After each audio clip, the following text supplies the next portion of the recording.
Hey people, Shaman here. I'm going to talk a little bit about shamanic apprenticeships and what they're about and so on. More people are getting interested in them, which is nice to see.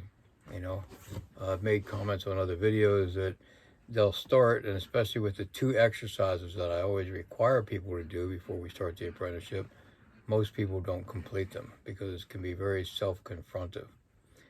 And by that, I mean they can find out that they really have a lot of power within them. And they're like, oh, I don't, they get fearful of it. I might abuse it. You may. Kind of like when you were learning about fire, you'd burn yourself, burn things. That's power. That's just working with power. And shamanism is a lot about working with power. My apprenticeship was 10 years with a 2-year journey afterwards. But that's the way it was, old school. You know, I graduated from mine 44 years ago. And I've been doing it every day since. It's an awesome career, if you want to do that. And people say, well, you know, for career, you mean you get paid for it? Well, yeah, you do, because life takes resources. In the early days, you know, people would bring the shaman firewood, food, help them do whatever project the shaman was involved in. But there always has to be some kind of an energy exchange with that. And you know, nowadays people don't do the old school compensation. They bring the shaman pieces of paper with pictures of dead people on them, money, and we pay the light bill and buy the food and do all that. Because like I said, life takes resources. As much as I've offered airlines to do energy exchanges, they're like, sorry, bucko, you know, you got to pay for this plane ticket if you want to travel to your next destination. So, yeah, I've said in several videos, I wish there was more good shamans out there because, you know, it's just needed. You know, there's lots of therapists out there, but what we do, you know, in our appointment, how we treat people, I think is completely different than any types of therapy that I've ever experienced, you know, or been introduced to. We care.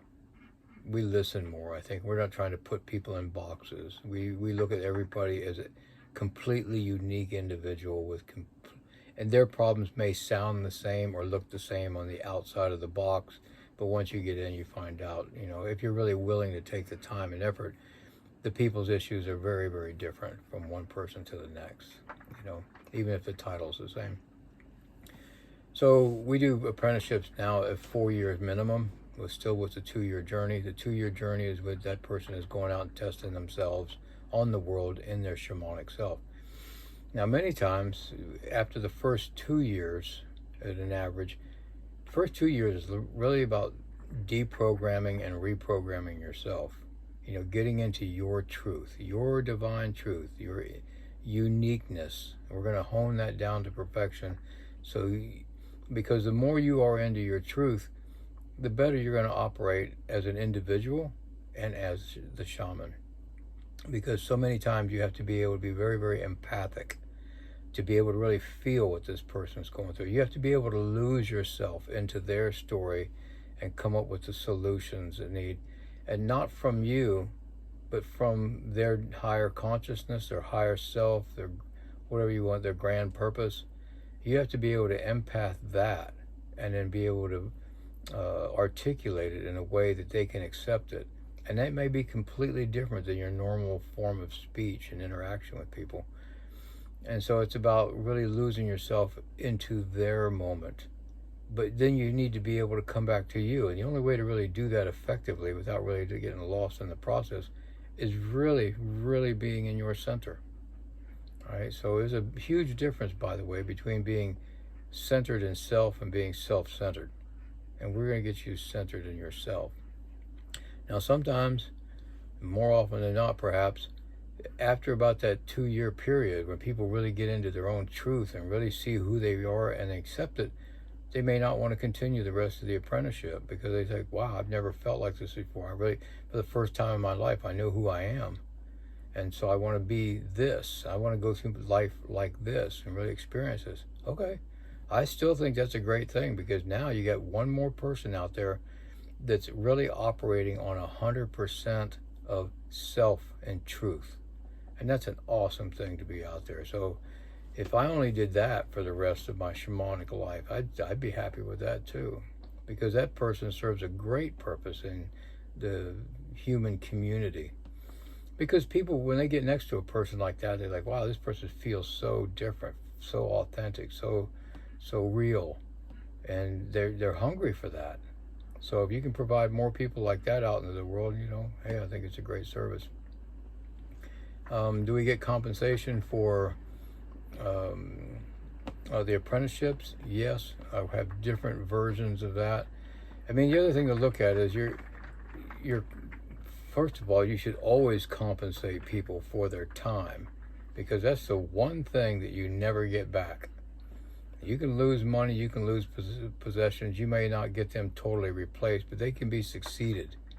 You can lose your money, you get some money back. Lose an article, you can get some articles back. Maybe not the exact same thing, but you get my point. Time's gone. After this moment, that's all gone. So one of the best things you can do is compensate people for their time and services. Okay, so we do that, and like I said, life takes resources. So I have different deals that I work with people depending on their lifestyles and their funds and things like that. I do lots of trading and bartering. We negotiate. Because the most important, some of the best people who are the most qualified to have a great apprenticeship, meaning that they will become that great shaman, are in these stressful situations, kind of like that. You get the shamanic awakening and the shamanic tempering. The shamanic tempering is like being on the anvil, and the blacksmith is just heating you up and just hammering you and folding you into yourself to make that like Damascus high quality steel. And so those people just can't do a payment plan, but they can offer some great services. So it works for me if I need those services, or we have other things we can do. But yeah, there's always some kind of a compensation for that, and at least with me, it's very reasonable. So normally, I mean, the best form of apprenticeship is when the apprentice can work with me as I'm working with clients. So in the different countries I was working with before this whole COVID thing, depending on the country, that the apprentice in that country would be with me as I did my appointments. And now I would always ask the client, is my apprentice, do you mind if they just observe? This is part of the training. Sometimes, most of the time they say yeah, and then sometimes, it's kind of a private issue, no. It's like, okay. And so then the apprentice gets to see the work in action. And what makes this different than, let's say, therapies, for psychologists and psychiatry and so on, they get to see the shaman change. Because the therapist, psychologist, psychiatrist is that one person. They stay that one form all the time. The shaman's mutable. And so, like one time in Germany, I had two apprentices at the table. I was working with a client, and they watched me completely change. My speech pattern, the way I interact. I was basically verbally abusing this one guy who's most of his language and all that was abusive by nature, very defensive individual. And so we just went right into this offensive headbutting during the appointment until finally he came around, and then the appointment worked out really well. The issue was solved, and he got into his own services in a very good way. But they were both, my apprentices were looking at me like, who are you? What are you doing? What's going on here?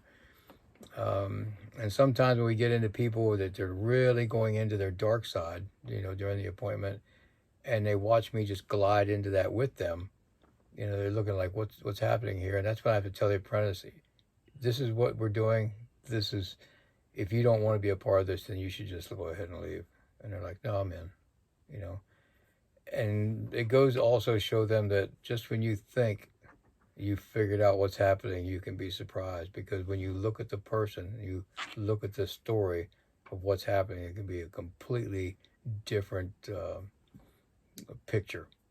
So apprentices often get surprised at some of the work. And so it takes a personal fortitude in there. And so I don't allow all apprentices to come into all appointments, because For some of the more extreme cases, that apprentice really needs to be through that process of getting centered in self, so they don't act surprised, so they don't get into something that disturbs the appointment or what's happening with the person I'm working with. And it takes a lot of discipline, control, and thinking on your feet, so to speak. It is very self-confrontive for people, meaning that they when they're going into their own exploration, and I've used an example of renovating the self, that they just like, wow, okay, I think I'm lost. I feel like I'm lost. I don't know who I am. And so it takes a lot of interaction, a lot of these days, for the last 3 years, emails, phone calls, video chats, often while I'm working and doing other things. Because if I stopped and only dealt with these appointments like that, I would get nothing else done. And I'm building a boat, I'm running a 10-acre farm, so I have a lot to do. And so if you have questions about, when people want to start the apprenticeship, I do usually do a video chat through Instagram. And that's for me to look at the person and get a feeling with them. Now, we can do it on Zoom or whatever platform you want. And it's just a question and answers. And that's a really important thing, because so many people these days are feeling kind of like lost. They're wondering what their purpose in life is. They want to know, what's the point of continuing, as they see the world just going in this tailspin to crash and burn, and like, why am I trying? Well, my answer is to try to make things better. I've been through lots of training environments, especially in the Marine Corps. They just put you in these desperate situations that are all hopeless. But if you keep your discipline and keep consistency and keep pushing, you can get through this and maybe make it all seem better. So that's my general attitude in life.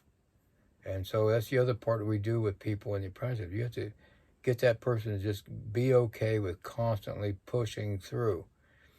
Shamans are the frontline warriors in bad time. Now, I've worked with some people, they say, oh, I just don't want to go around, negative energy. The places that are like really disastrous after natural disasters, industrial disasters, war zones, all loaded up with negative energy, that's where the real work is. And people say, well, where are the real shamans? They're in the shitty places. Now and then they'll be on the beach and you'll never know that they're there. If you see me on the beach, don't bother me, please. But that's where the work needs to be done. Not always in the New Age centers, not always on the nice days. Sometimes you get dropped off into some, hard places, and you have to be able to help those people through that situation. Well, we train you for that.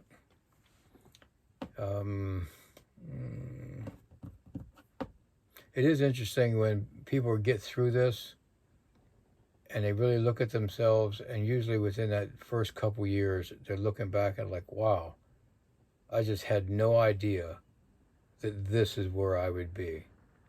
And I'm like, yeah, and you're only halfway through the apprenticeship, And then when they get done with that and they're going to their journey, it's just like years afterwards, they're just like, geez, you're right, it never ends. It's just one more time I look back a year ago and go, wow, I can't believe I've changed so much, and particularly with lifestyle. It will change your life. I promise, it will definitely change your life. The last 2 women, for instance, I took to apprenticeships are looking at their life like, I haven't had a job in years. I do this full time. I love it. I travel, and yeah, that's the, yeah. If you don't have a passport, get one. Because the flow can pull you out. I mean, the last shift of time that I had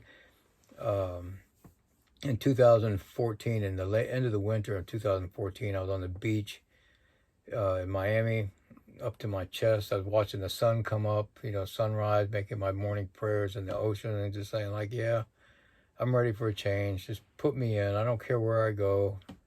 Just put me. I want to go back into jazz, because I had a break. In January 2015, I'm in frozen mountainsides of Romania. I just left my sunny, warm Miami. I look back in the sky, like, oh, that was funny, real funny. You know, what am I supposed to do here? And that started a beautiful, beautiful 5-year journey. And I worked with a lot of people, you know, in 6 different countries, you know. So, and that's how your life can change, you know. Well, I could go on and on and on about it, you know, but uh, like I said, I've been doing this full time for 44 years, and I wouldn't trade it for anything. Worked with lots of people. Not everybody goes through apprenticeships. Some people get shocked in the beginning of it, of like so much renovation to do with themselves, and then they go right back to regular life. You know, some people actually get mad at the process. You know, like one guy told me, "Dude, you just destroyed my world, my reality. It's all your fault. My life." I'm like, hey, you know, you got to see some truth and you didn't like it. Sorry, not. You know, and that's some of it. It's like some people get into college and then like, you know, they figure out this is not what they want to do. You know, and then they just get out, but then they're stuck with the bill, right? But we don't stick you with the bill. So if you have any more questions about that, you can write me at shamaniclodge@gmail.com.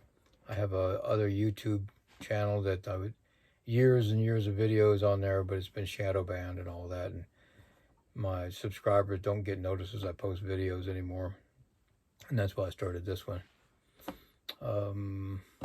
That's about it. If you got any comments about apprenticeships, I'll probably do like shamanic apprenticeship answers or Q&A or something like that, and then do another video on that. Thank you very much for your comments and suggestions, and I'll catch you guys later.